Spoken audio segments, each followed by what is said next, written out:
सो hi everyone. आज के इस वीडियो में हम लोग जो टॉपिक डिस्कस करने वाले हैं वो हो गया आपका इलेक्ट्रिक फ्लक्स। ठीक है, इलेक्ट्रिक फ्लक्स इसको फाई से डिनोट करते हैं, फाई। ठीक है, इलेक्ट्रिक फ्लक्स। अब ये होता क्या है, देखो suppose you have an area, एक एरिया है, मतलब एक सरफेस है। ठीक है, और इस सरफेस से electric lines of force pass हो रहा है। ठीक है, तो इलेक्ट्रिक लाइन्स ऑफ फोर्स मान लो इस डायरेक्शन में से पास हो रहा है, ऐसे पास हो रहा है। तो फ्लक्स जो है ना वो इट इज ए मेजर कि इस एरिया से कितने लाइंस पास हो रहे हैं। ठीक है, तो उसको मेजर करने के लिए हम लोगों ने कुछ रूल फ्रेम किया है। वो रूल ही इलेक्ट्रिक फ्लक्स का डेफिनेशन है। मतलब क्या है, देखो यहां पे हम लोगों ने मान लिया कि एक सरफेस है।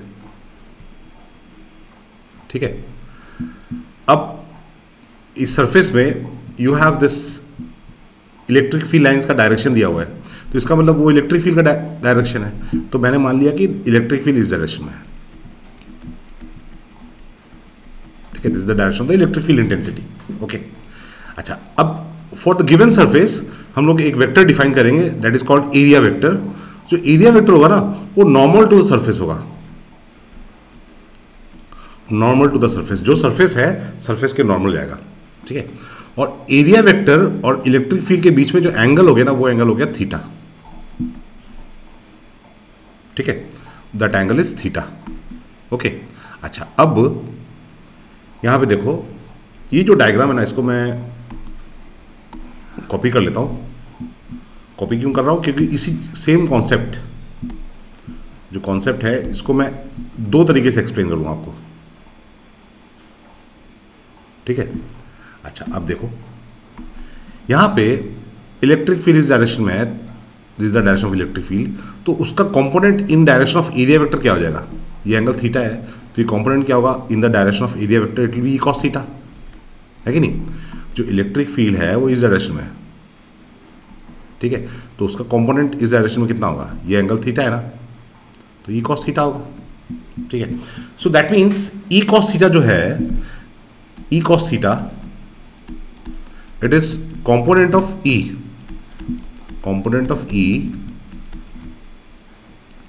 along A। ठीक है, तो मतलब E cos theta वो इलेक्ट्रिक फील्ड है जो एरिया को नॉर्मल काट रहा है।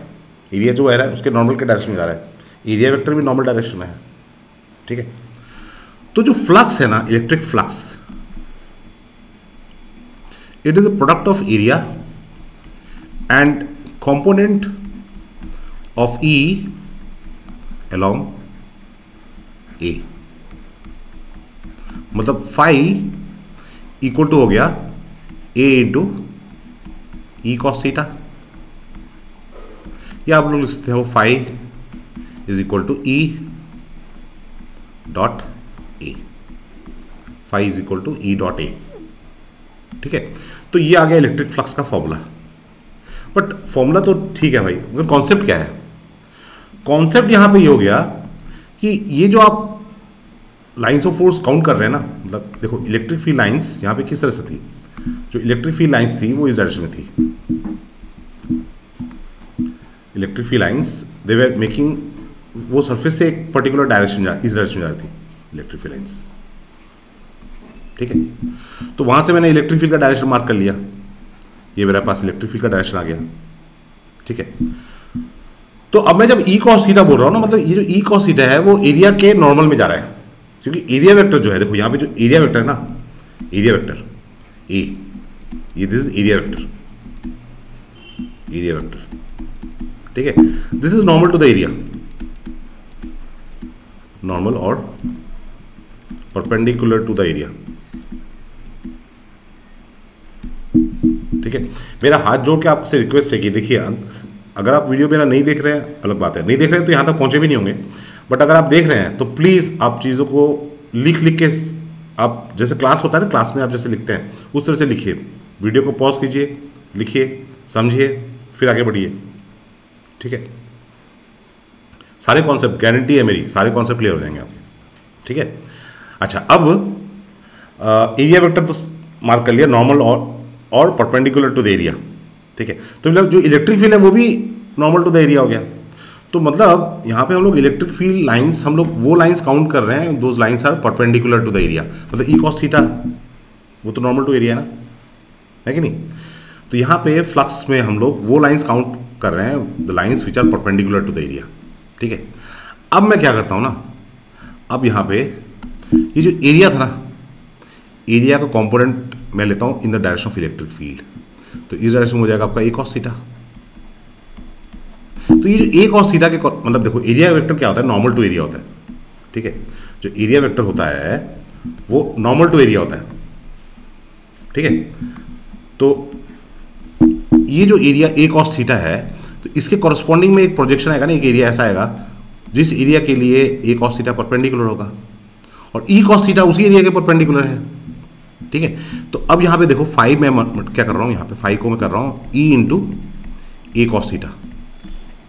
यहाँ पे क्या किया था, यहाँ पे ए इंटू ई कॉस थीटा किया था।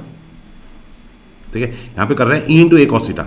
मतलब या तो आप इलेक्ट्रिक फील्ड का component low, component of electric field in direction of area vector, या फिर आप component of area vector low in the direction of electric field. यहाँ पे जो ए कॉस थीटा है, A cos theta, this is component of A along E, component of A along E। ठीक है। तो फाई को हम लोग पहले ऐसे लिखते हैं कि फाई जो है, फाई वो हो गया E multiplied by component of A along E, along E। ठीक है। तो देखो यहाँ पे ये था, एक जैसे हो रहा है ना। तो यहाँ पे फाई इक्वल टू क्या हो गया, फाई इक्वल टू हो गया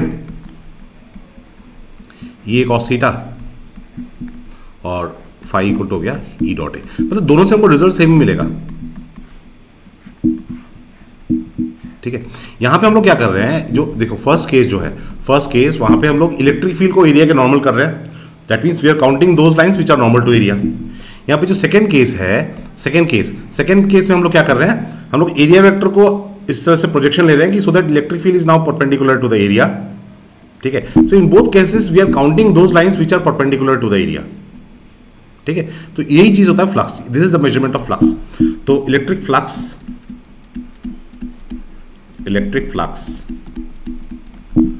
is defined as the total number of electric field lines passing through an area, the area being held perpendicular to the direction of lines of force, perpendicular to direction of lines of force मतलब electric lines of force. ठीक है। अच्छा, अब आपने लिखा phi is equal to E dot A.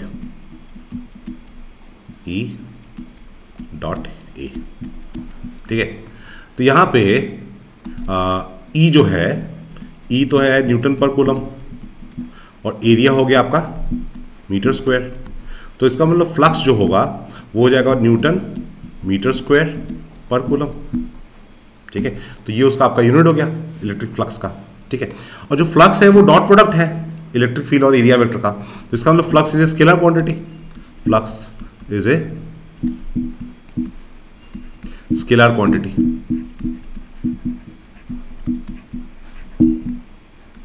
ठीक है। अच्छा, अभी यहां पे आपको एक डाउट हो सकता है कि रिगार्डिंग दिस एरिया वेक्टर, ठीक है, ये जो एरिया वेक्टर है ये तो हमने बोल दिया नॉर्मल टू एरिया, बट जैसे अगर ओपन सरफेस है, ओपन सरफेस का मतलब है कि मतलब जैसे आमतौर पे सिंगल सरफेस यूजुअली मतलब है, ये स्फीयर को मैं काउंट नहीं कर रहा हूं, मतलब जैसे एक सरफेस, जैसे एक ये सिंगल सरफेस हो गया सर। ठीक है। तो इस केस में क्या होता है कि जैसे इलेक्ट्रिक फील्ड अगर इस डायरेक्शन में ऊपर की तरफ निकल रहा है तो जो एरिया वेक्टर होगा ना वो उसी तरफ होगा, ऊपर की तरफ होगा, ठीक है। बट अगर मान लो कि यू हैव द सरफेस और जो इलेक्ट्रिक फील्ड है वो नीचे की तरफ से निकल रहा है, मतलब इधर है इलेक्ट्रिक फील्ड, तो यहां पे जो एरिया वेक्टर होगा ना वो normal in the downward direction, ठीक है। बट अगर क्लोज सरफेस है, ठीक है, close surface, close surface, close surface में मतलब मल्टीपल सरफेसेस होते हैं, मल्टीपल सरफेसेस मतलब एक से ज्यादा सरफेस, ठीक है। स्फेयर एक स्फेयर मतलब क्लोज सरफेस होगा, ठीक है। स्फेयर को वैसे देखने में तो एक ही सरफेस लगता है, बट जिसे मतलब क्लोज सरफेस में तो ऐसा क्लोज कुछ है, ठीक है। तो जैसे यहां पे क्यूब जो होगा वो भी एक क्लोज सरफेस ही होगा क्योंकि मल्टीपल सरफेस है, बंद है ना ये, क्लोज सरफेस मतलब बंद सरफेस, ठीक है। अब ये हो गया क्यूब। तो यहां पे अगर मैं एरिया वेक्टर लूंगा ना तो जैसे ऊपर वाला सरफेस है उसके लिए एरिया वेक्टर बाहर की तरफ, नीचे वाला सरफेस है उसके लिए एरिया वेक्टर जो नीचे वाला सरफेस उसके लिए नीचे की तरफ हो गया, ठीक है। ये साइड वाला सरफेस इधर हो गया आउटवर्ड, ये साइड वाला सरफेस ये आउटवर्ड हो गया इधर। तो मतलब यहां पे क्लोज सरफेस अगर है तो जो एरिया वेक्टर है, एरिया वेक्टर ये जो होगा एरिया वेक्टर ये नॉर्मल आउटवर्ड होगा, area vector normal outward, normal outward, ठीक है, नॉर्मल आउटवर्ड होगा। तो एक एग्जांपल दिखाता हूं आपको। जैसे सपोज कर लो कि एक सिलेंडर है, ठीक है। अब यहां पे क्या हो रहा है कि जो इलेक्ट्रिक फील्ड लाइंस है ना वो इस सिलेंडर के पैरेलल जा रही है, मतलब ऐसे जा रहे हैं, यूनिफॉर्म इलेक्ट्रिक फील्ड है, ठीक है, यूनिफॉर्म इलेक्ट्रिक फील्ड है। तो ये आपका इलेक्ट्रिक फील्ड मैंने मार्क कर दिया, ठीक है, ये आपका इलेक्ट्रिक फील्ड मार्क हो गया, ठीक है। अच्छा अब मैंने क्या बोला, दिस सिलेंडर, ये तो क्लोज सरफेस हो गया। तो क्लोज सरफेस में एरिया जो वेक्टर होगा वो नॉर्मल आउटवर्ड होगा। नॉर्मल आउटवर्ड जैसे अगर मैं ये जो सरफेस फ्लैट सरफेस है यहां पे एरिया वेक्टर इस डायरेक्शन होगा, ठीक है, इलेक्ट्रिक फील्ड इस डायरेक्शन होगा, ये जो एंगल होगा इन दोनों के बीच में ये 180 डिग्री हो गया, ठीक है। राइट सरफेस में फ्लैट सरफेस पे इलेक्ट्रिक फील्ड इस डायरेक्शन में है, एरिया वेक्टर भी सेम डायरेक्शन नॉर्मल आउटवर्ड, यहाँ पे theta is equal to 0 degree हो गया, मतलब theta is angle between E and A. जो कर्व सरफेस है, कर्व सरफेस, तो उसके लिए तो एरिया वेक्टर बाहर की तरफ हो गया और ये इलेक्ट्रिक फील्ड ऐसे है तो यहाँ पे तो ये 90 डिग्री हो गया। तो जो कर्व सरफेस है, कर्व सरफेस, उसके लिए जो फ्लक्स होगा वो फ्लक्स 0 हो जाएगा, कोई फ्लक्स नहीं निकलेगा, ठीक है। अब ये वाला सरफेस है, इसके लिए अगर फ्लक्स देख रहे हैं φ1 is equal to E A cos 180 degree, so φ1 is equal to minus E A हो गया, ठीक है। और यहां पे अगर इस सरफेस के लिए देख रहे हैं, राइट सरफेस के लिए, तो φ2 is equal to E A cos 0 degree, इसका मतलब φ2 is equal to plus E A हो गया, ठीक है ना। तो इसका मतलब यहां पे देखो और एक चीज हमको, इससे हम लोग क्या सबक सीख सकते हैं कि आपको जो लेफ्ट सरफेस था उसमें फ्लक्स अंदर जा रहा था, यहाँ पे जो लेफ्ट सरफेस है वहां पे फ्लक्स लाइंस अंदर जा रहे हैं, ठीक है। तो जो इनकमिंग फ्लक्स होगा, ठीक है, इनकमिंग फ्लक्स, इनकमिंग फ्लक्स मतलब वो सरफेस के अंदर जा रहा है तो उसमें जो फ्लक्स का साइन होगा वो नेगेटिव होगा, ठीक है। जो आउटगोइंग फ्लक्स है मतलब जो सरफेस से निकल रहा है, आउटगोइंग फ्लक्स, ठीक है, तो उस केस में जो फ्लक्स का साइन होगा वो पॉजिटिव होगा, फ्लक्स का साइन पॉजिटिव, ठीक है। अच्छा अब देखो यहाँ पे जो हम लोगों ने बोला कि phi is equal to E dot A, या फाई इक्वल टू मैंने बोला कि ई ए कॉस थीटा, ठीक है। अब जैसे सरफेस, ये सरफेस है, ठीक है। अब यहाँ पे इलेक्ट्रिक फील्ड लाइन्स है वो पैरेलल टू द सरफेस है, तो एरिया वेक्टर तो नॉर्मल हो गया ये, तो यहाँ पे ये एंगल 90 डिग्री हो गया। यहाँ पे जो फ्लक्स होगा वो जीरो होगा, ठीक ही तो है। अगर सरफेस के पैरेलल लाइंस ऑफ फोर्स जा रहे हैं तो इसका मतलब वो सरफेस से पास नहीं हो रहे हैं। फ्लक्स किसको बोलते हैं? जो लाइंस ऑफ फोर्स सरफेस से पास हो रहे हैं, ठीक है। तो अगर पैरेलल है तो इसका मतलब सरफेस से पास हो रहे हैं, ठीक है। मतलब सॉरी, पैरेलल है तो सरफेस से पास नहीं हो रहे हैं, ठीक है। So lines parallel to surface, parallel to surface, not passing through surface, not passing through surface, so इसलिए flux is zero,